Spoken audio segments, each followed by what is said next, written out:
Most coaches think that the difference between an athlete who could have been and an athlete who makes it to the pros is grit and hard work, but they couldn't be further from the truth. I've coached over 100 professional athletes, and I've watched a lot of careers end early, or I've seen the ones go for extra $10 to $50 million extensions in contracts, all off of a singular decision to work with the right coach. Today, I'm gonna give you 10 of the biggest lessons that I've learned that you can take away and apply to your athletes, to yourself, or just get a better understanding of how this world actually works. Watch this all the way through, because my expectation is by the end of this, you'll have a checklist that even if you applied one of these things, you're gonna have more time, more money, and better results with your athletes. So let's dive into number one. The first thing I wanna go over is the 5 magic muscles. These are the 5 muscles that if you can master the training, the rehabilitation, and keeping them healthy, you will see better athletes, better results, and more growth in your business and for them as well. The first one is going to be your posterior tibialis. This muscle, especially for any athlete who is a sprinter and has to have ground contact constantly, is one of the biggest problem areas that I see.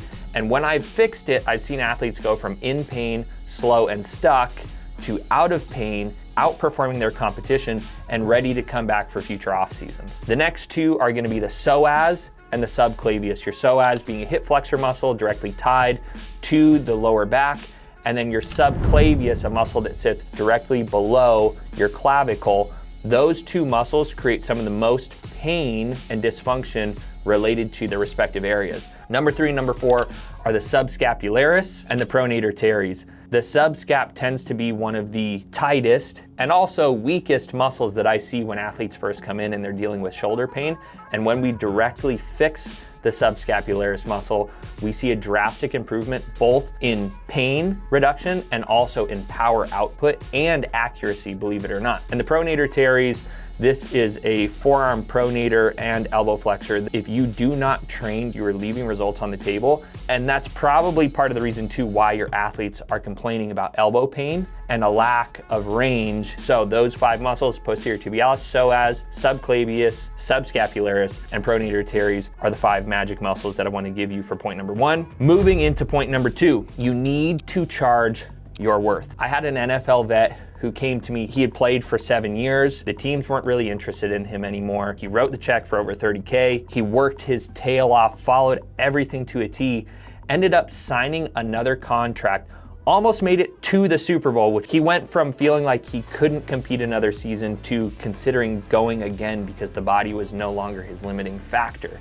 That was a 45 to 50x return on his original invest. But you have to realize what the body is for people. From my perspective, your body is truly the best investment that you could ever spend time, money, and resources on. If you make that clear in your offer and the results that you actually give them, there's no reason that you can't be charging for your worth. Moving on to number 3, big principle here. Always give back. I had an athlete that I think of every single time I think of always giving back. He came to us, he was out of the league, couldn't jump, couldn't run, had foot and ankle problems. We fixed them, got an awesome result with us, and he wasn't able to pay us for the training. And some years later, family members were reaching out to try to figure out how to handle this debt. We just forgave the debt. We said, you know what? You're in a position to where it would help you so much more than it would help us to force you to follow through on the debt that you owe us. We're just gonna completely forgive it. Directly after that, it's really funny how God kind of operates the world. You don't bet on this happening, but following that, we had our largest season to date with NFL players. I went from being worried about paying bills to then being so overwhelmed with work that I didn't know what to do. The lesson here: you only need to worry about being the best person that you can be and worry about being as loving as humanly possible to the person in front of you. The rest will take care of itself. I've seen God do this time and time again. 3 money principles that I follow. Number 1, 10% of what I bring home, that's God's. That's like, it's the rule of first. That goes directly to him. I don't touch it. Number 2, I reinvest 10% of my earnings into continuing education. Key here is investing. You're not spending. I can't tell you how worried I was in that season when I dropped dropped 10 grand into Ben Prentice and learning from him, but then I 3x my income the next year. And number 3, it's either free or it's full price. If the intention is helping, then do it with all of your effort and do it for free. And if the intention is charging for your service and for your value, then you charge full price. Point number 4, start with hypertrophy and the rest will follow. This is me saying that physiologically, when you focus on training for hypertrophy, for the majority of athletes, they need some form of that in order to make progress. One of my first professional athletes came to me. He had just come off of being injured. We added almost 25 pounds of lean mass to his frame during that 24-week off season. He was bigger, stronger, and faster than he had ever been. Why? Because, like I'm trying to tell you, physiologically, if you start by training people for hypertrophy, he had more mass to produce force with, and he actually gained speed, gained force production. And by the time he went to season, we had increased his vertical by almost 8 inches. And the best part, that season, he was the only player on the entire defense to start every game because the rest of the team was getting injured. So I rest my case. If you start with hypertrophy, you likely will have the rest of the results that you want follow. Point number 5, do it right the first time.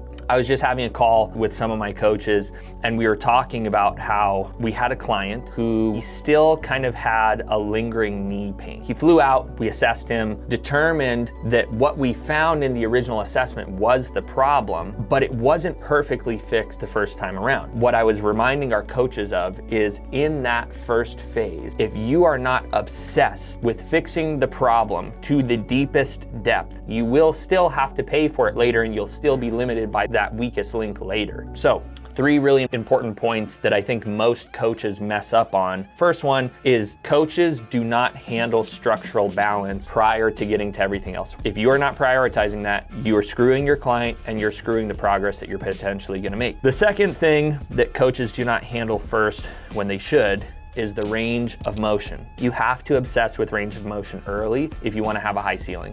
And the third is lifestyle habits. Every single coach I've ever talked to has had some type of problem with adherence to nutrition plans, especially. That all boils down to decisions that the client makes and a lack of clarity from the coach. To point number 6, there is nothing wrong with having a system. When I first started learning from Charles, one of the things that I thought was amazing is this level of individualization that he achieved in training people and the results that came from it. What Charles had done is he knew all the variables of the assessment so well that he recognized patterns within it. He realized that there were correlations that could be systemized, and because of that, he was able to mass produce programs faster. So there's 4 phases that coaches go through. The first phase, you have no idea what you're doing, and that's okay. You need repetition, you need a lot of education, and you need a lot of perfect reps and oversight. The second phase is you have a good idea of what you're doing. You've done it enough times, you're starting to understand, but you still have a very large deficit between where you are and where you want to be. The third phase is you have complex ideas. You now understand there's billions of combinations of protocols that I could potentially make that would get someone the best result they've ever gotten in their life. Then phase 4, you systemize. You're able to see all of the information, but you're able to rise above it. And now you become very efficient at what you do. So you actually are a sharper sword. There's a story of a mechanic that came into a factory that had a machine. This machine is what made the factory all of its money, and it was broken. And regardless of who they paid, who they brought in, no one could fix this machine. So they brought in this mechanic, and he walks in, and within 10 minutes of just kind of tinkering around, he twists one bolt. Boom, the machine starts working again. And they're amazed. They're like, how did you know how to do that? He's like, listen, I've been doing this for like 60 years. Sweet. They still had to pay him 50 grand to fix the machine. And in fact, they were paying for his 60 years of experience that allowed him to systemize and understand complex things in a very simple way and then fix their machine. So that's where I want you guys to be pushing towards, is getting to that phase 4, but take your time. This is a long journey.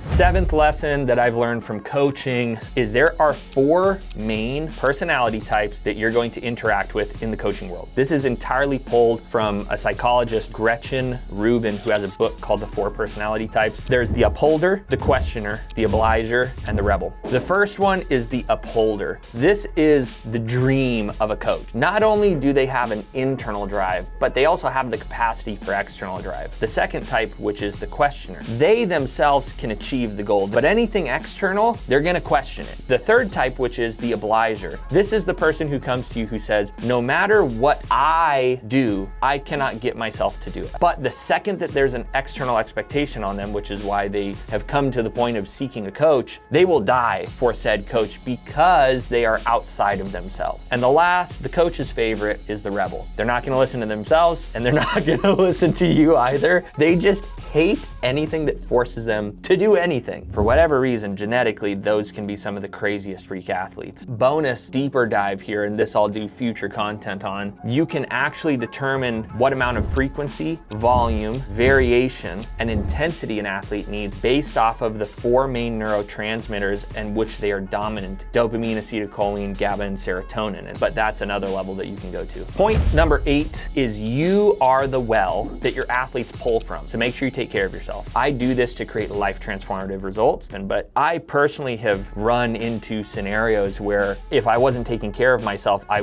wouldn't have been there for my athletes. One of my long-term athletes, he had gone through a messy divorce, was dealing with kids in custody. Frankly, for the first 2 months of the off season, it was half counseling and me trying to be a good friend, in some cases a good mentor, and also trying to get him the results. And if I wouldn't have been taking care of myself, if I didn't have a solid foundation, and he might not have gotten through that season the way that he did. So make sure that you stay true to the reason why you ever started coaching. And for me, it's creating life transformative results. And if that is true, if it's this external thing that I want to serve people, a caveat to that is I need to take care of myself and make sure that I'm ready so that I can give to them everything that I can.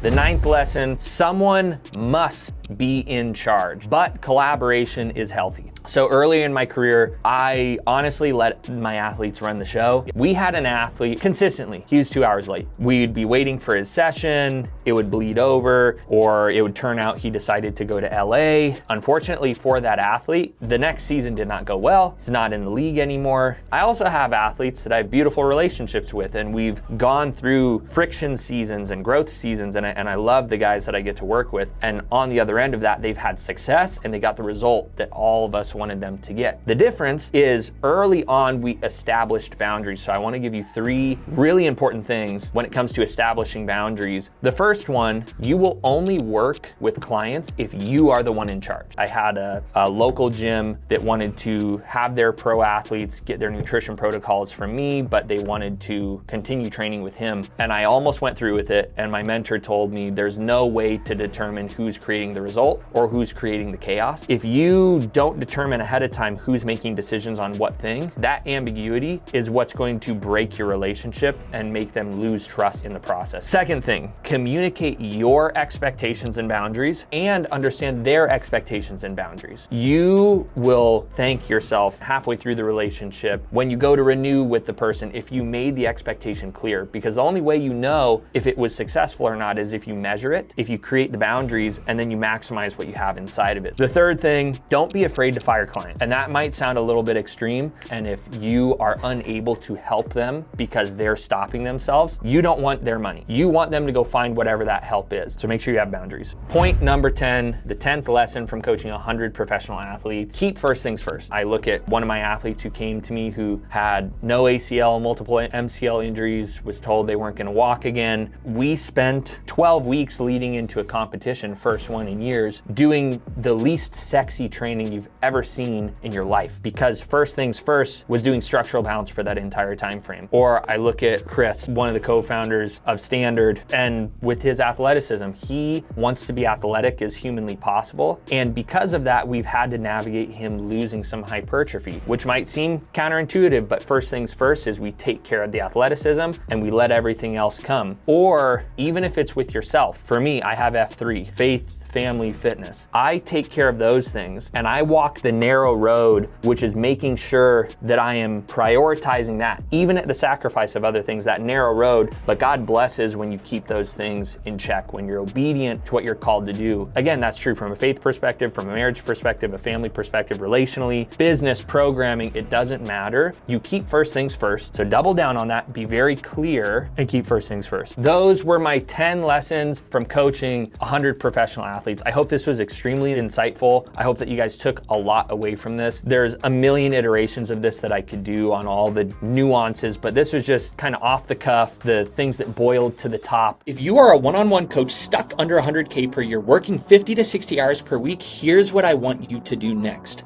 I built the 100K coaching blueprint inside of my school community to get you to a 6-figure run rate in 12 months or less. If you join VIP, complete your audit, follow the roadmap that we built together, and you are not at a 100K run rate within 12 months, I will refund every penny of your VIP investment, and I will keep working with you for free until you are there. If that's you, pause the video, jump in, click the link right now in the description, join VIP, and fill out your audit now while the current pricing is still live. I'll see you inside.